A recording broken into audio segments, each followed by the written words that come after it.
Malaysia juga menghadapi cabaran yang agak getir. Kadar pengangguran di Malaysia adalah di paras 3.9%. So, isu yang tak settle-settle di Malaysia lagi adalah pengangguran. Pengangguran meningkat kepada 5.0% pada bulan April 2020. Mustahil ke kalau kita nak lahirkan usahawan sebenar melalui pendidikan tinggi?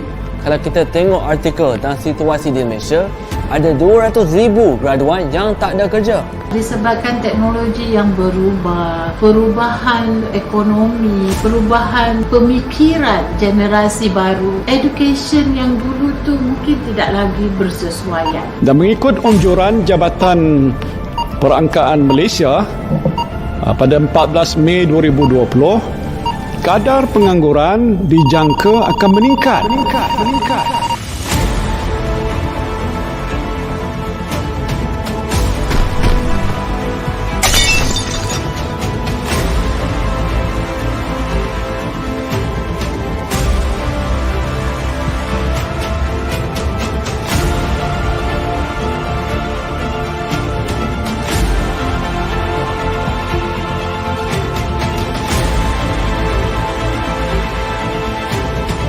A marriage, perkahwinan antara traditional learning and kemahiran.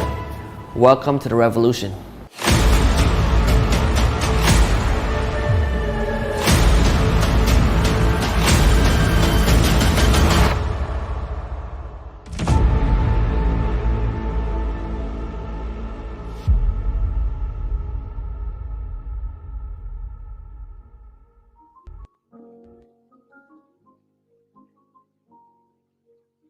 Good morning. Good morning. Morning, Zati. Morning, Shaban. Thank you for telling me your name, Zati. If not, I can't really hear. I cannot really read Arabic, right? So I've been watching the video over and over again, and we were talking about body language. But now, finally today, I felt like because of the word pengangguran has always been playing in my head, right? Ever since that we have been doing this live. How can the topic I want to talk about today? It's about how can we be marketable, or how do we get guarantee a job? Now the thing here is this: to me, there is no such thing called job. You are your own employer. You're basically your own business owner as well. Even though you're employed by somebody, but you are also I always say that you decide your own destiny, right? So if you take your job as your own business, then it's something that is definitely more fulfilling compared to saying that people are working for somebody else. Am I right to say that? So Now the thing here is how can you be marketable, or that everyone wants to have you as their staff, or basically as a business. So at the end of the day, let's put it this way: nobody wants to be sold. People want to buy. Am I right to say it?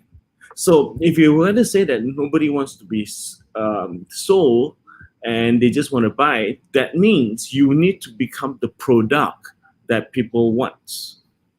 So I'm going to repeat this. You need to be the product that people want. So if you can actually develop something that you can actually people want, what would people want now? Most of the time, let's put it this way: we are all in a service industry, whether you like it or not. All right, I always used to joke, it's like we are all in marketing. We are born to market ourselves. You said, what do you mean, Adrian? I said, well, very simple. When you're a kid, you try to be cute. When you're growing up, you try to adapt to people. You try to wear nice clothes. You try to get into groups. Am I right to say that? So ultimately, what happens is that before you get married, it's pre-sales. All right, getting married is closing that deal, and it's called after sales service after that, right? So when you go for a job as well, it's also the same thing. You are basically marketing your services. Basically, people want to buy your services. So the thing here is think about it again. How now can you be marketable? What does the society want? If you can become the product that the society will want, then you will automatically be able to be marketed.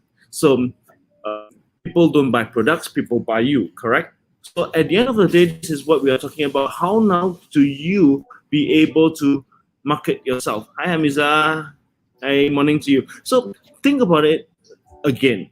What is that one thing that people want? It's always services. So you equals to what that service. This is one thing that I always spend a lot of time thinking about myself as well. How can I then market my services to other people? Why do people want to buy my service? So if you can think about it again, why or what is the main thing that people will remember you as? That's going to be what you're going to be marketed. So let's say when I talk about let's say you are watching my live right now, and whenever you see the word Dr. Adrian Choong, what comes to your mind? Perceptual mental shakeup. So that's my branding. So what would be that branding that you want to deliver? All right. So this is something that I need you all to be able to think about it again, because ultimately, if you do not control your brand, the whole entire society will control it for you. So what would be that one service? Think about it again. If you can solve that question, then let me put it this way: it's going to be abundance in terms of what you can actually deliver. All right. So at the end of the day, always remember this, my friends. You need to be able to think about what will be the one thing. So, for example, is that I'm a problem solver. I'm a service provider. What else do you want to be remembered as? If you can find that particular item, and ultimately, it doesn't matter what industry you're in. I mean, I was a lawyer, technically. Now, I don't know, some people call me a psychologist, but ultimately, the idea is whenever I walk into corporations, they always see me as a solution provider. So I always tell people, you can just be the best you are in whatever you do, because ultimately, either you don't do it. If you do it, do your very, very best. And how many books do you read a week? I always ask people. When I first started off life, just to share with you, I think I read on the average at least 2 management books a week. So that's what we are talking about. If you do not read, you will not be able to expand your knowledge and your horizon. Do you follow what I'm saying? So I spend more time reading, and you would be able to then be able to expand your knowledge. And one of the best ways is to learn how to speed read. So drop me a mail or whatever it is. I'm more than happy to share with you all how do you actually speed read. Hey, Hamida, good morning. All right, so speed reading is basically, it's about not about digesting every single information that you need, but the thing is digesting the right information that you want to read. So one of the ways that people always fail in speed reading is basically they like to verbalize whatever they hear. So verbalizing whatever that you read will automatically slow down your reading speed. Am I right to say that? Because let's put it this way, you can only speak 150 words per minute maximum. All right, I generally speak very fast. I don't even reach 150 words per minute. So if you are verbalizing whatever that you're reading, that means that's the limitation. I read about 3,000 words per minute. So if you want to be able to build your horizon, it's about really being able to read more, and one of it is to learn how to speed read. All right, so maybe tomorrow or the day after, I can try to actually share with you tips and techniques how to use speed read so you can actually expand your horizon faster. But let's put it this way. My point today is about being the service provider of the solution that people will want, and automatically you will be able to garner your marketability. So till tomorrow, guys, thank you very much, and I'll see you all again. Bye.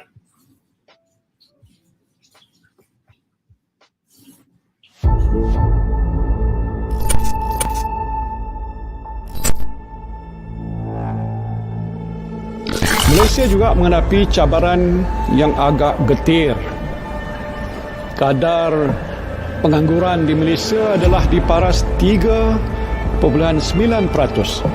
So, isu yang tak settle-settle di Malaysia lagi adalah pengangguran.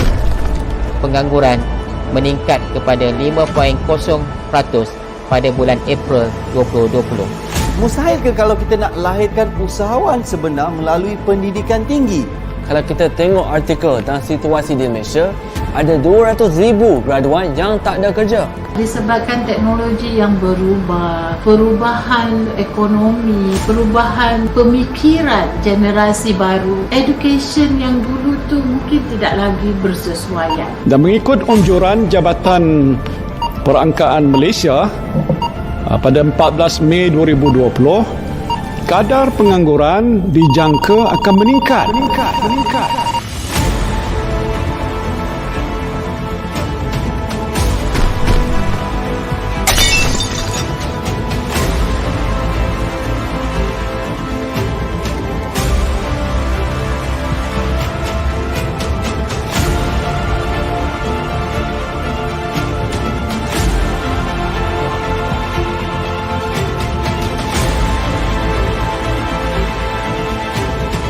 A marriage perkawinan antara traditional learning and kemahiran. Welcome to the revolution.